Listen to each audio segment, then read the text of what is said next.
Hi, this is Mark Levy. Welcome to the DCX podcast. Today, I'm joined by John Proffitt. He is the Chief Digital Officer for Franklin County, Ohio, and the creator of GX Foundry, a government experience team launched in 2022 that provides digital design, engineering, and product ownership for public service teams. So thank you for joining me, John. Oh, happy to be here. I mentioned before, I'm a subscriber to your newsletter. I've been super intrigued as to what's going on in government today and how experience is coming to life. Maybe you could take us through your background and how you transitioned into government and focus on customer experience. Yeah, I've only been in government for about 4.5 years. Prior to this, I've worked in the nonprofit sector as well as private industry, mostly small to medium businesses. And for that reason, I've worn a lot of hats. In fact, most jobs I've had, I've not supposed to have those jobs.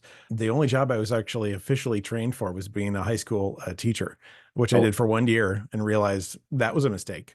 And I was always doing technology on the side. So I've had a varied career. Most of my time has been spent in the infrastructure space.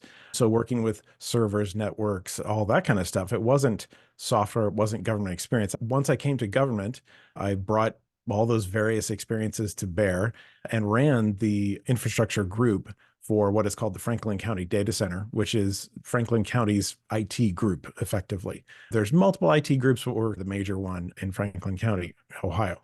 So I did that starting in mid 2019, late 2019, and did a turnaround on the culture as well as the operations. And the software side of the house wasn't quite advancing as quickly. So in late 2021, I was made chief technology officer and took over the software side of the house as well as the hardware side or infrastructure side.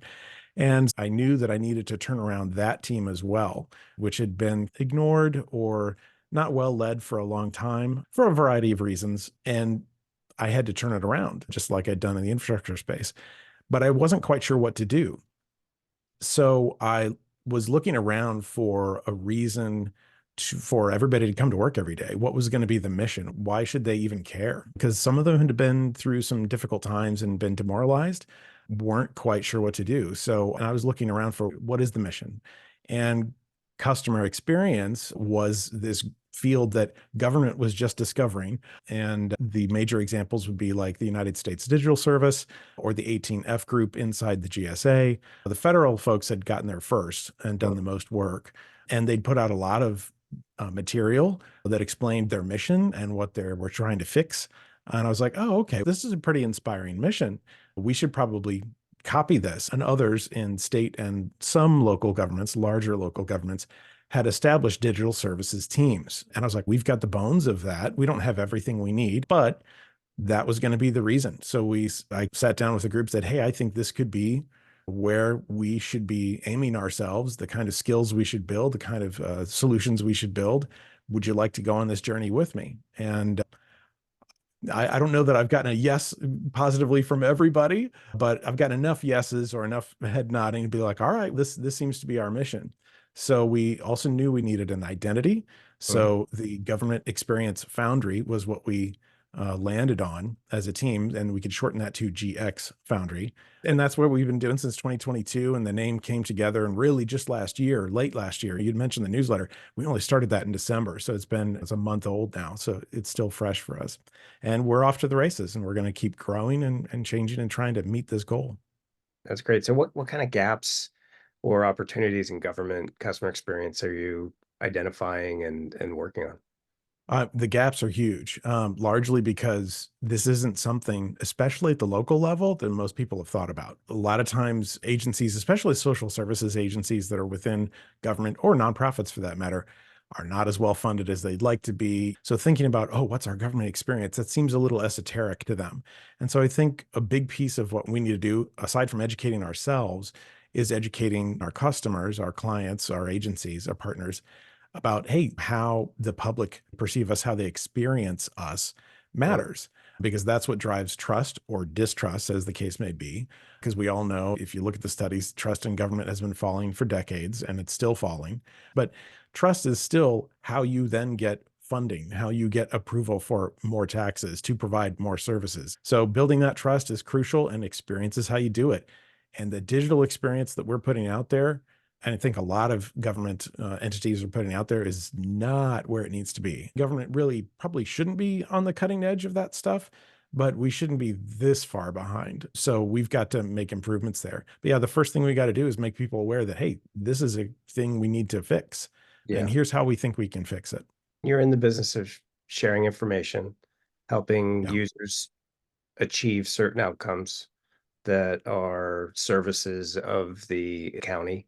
And so is it like you're trying to digitize certain experiences, or are you starting at talking about the user journeys and the design? Like, how are we going to make this better, or where are the problems? And Yeah. are you in that level? Boy, we're at all kinds of levels. We want to be at a very high level.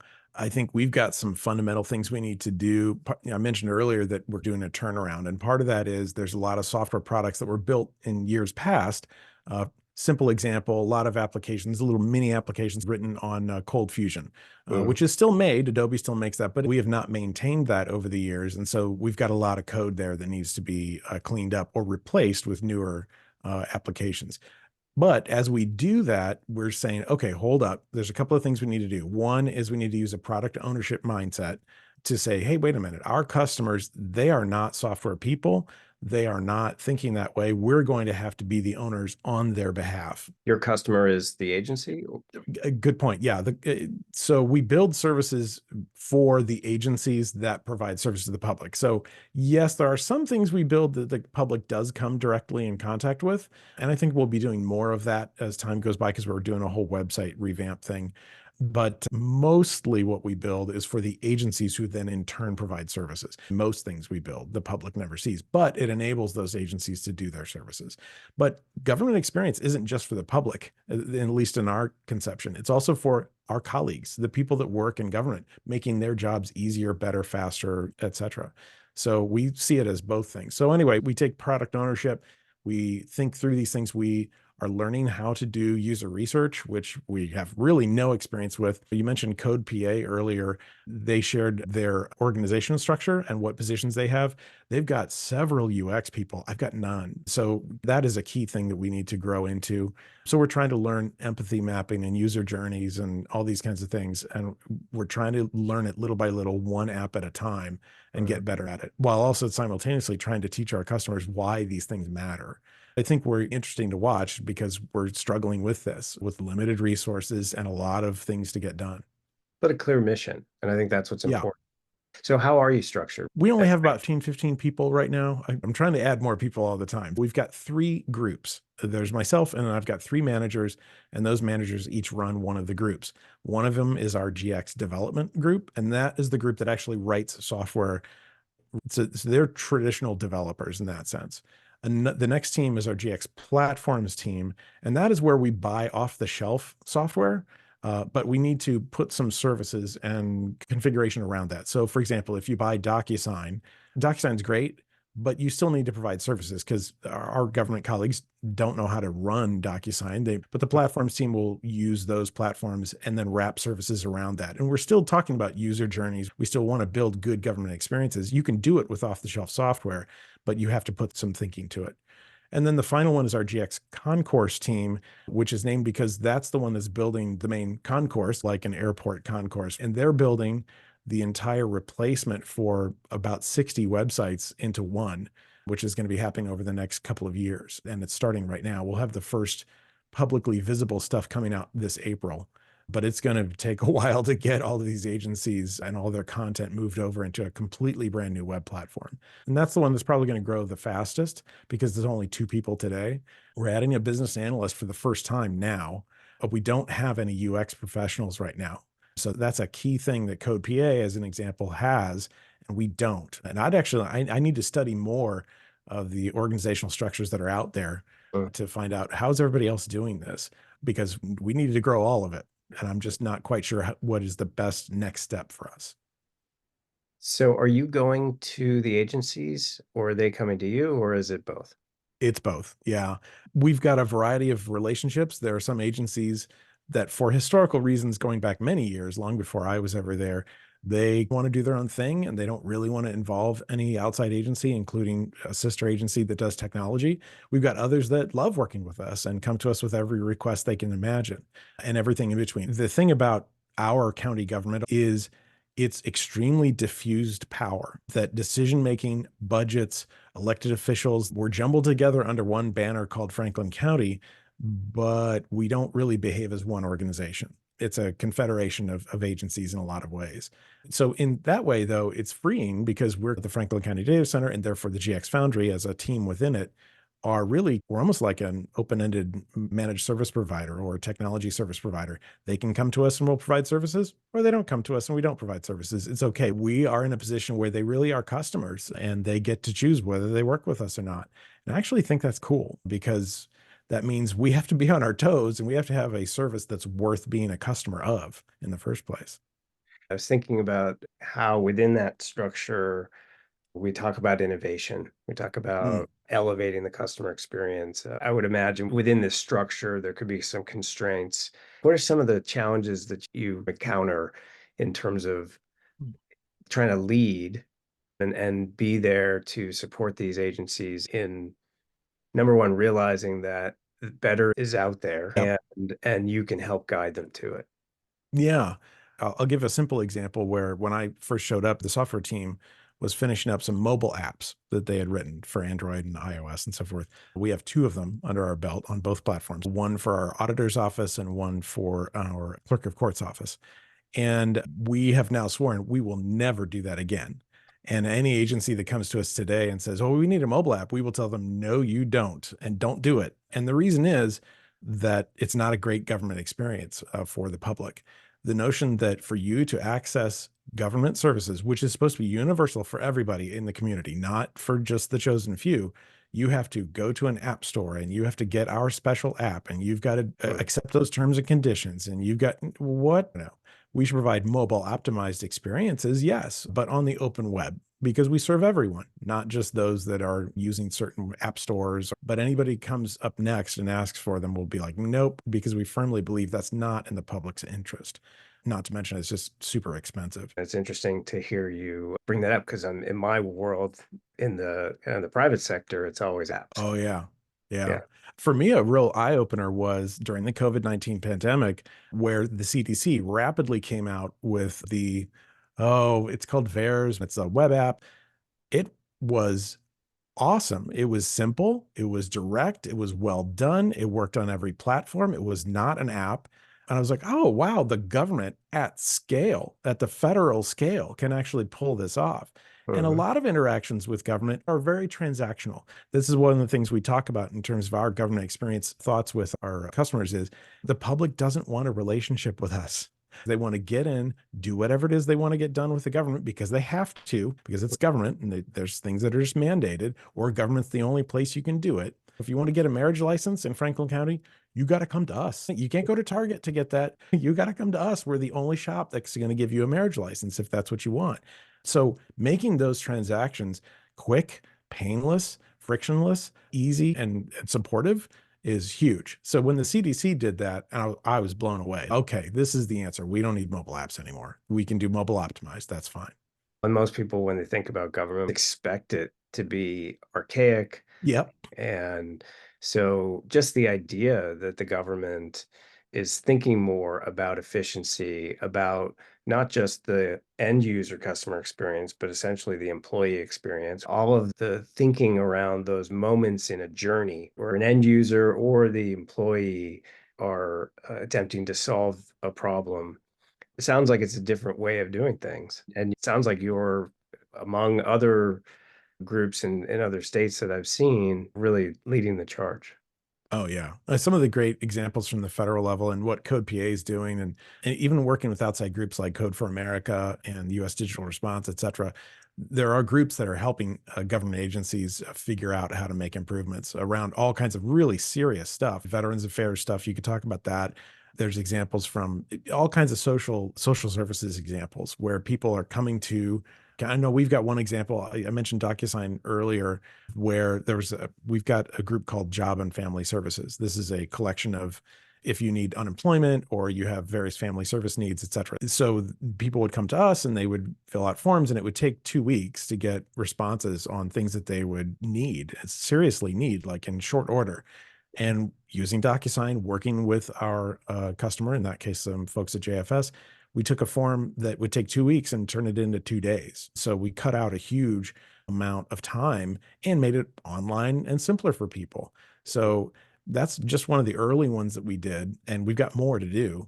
But those are the kinds of things where we need to look at that user journey, that user experience, say, wait a minute, we need to get the resources into the hands of the public. How do we do that faster? There isn't anybody sitting in government that's like, how can I create more red tape? People Right. don't intentionally do that, but it just happens. If you Yeah. read Recoding America, Jennifer Polka's book, there are plenty of examples in there where just the years and years of accumulated laws turn into this crazy mishmash of regulations and interpreted regulations.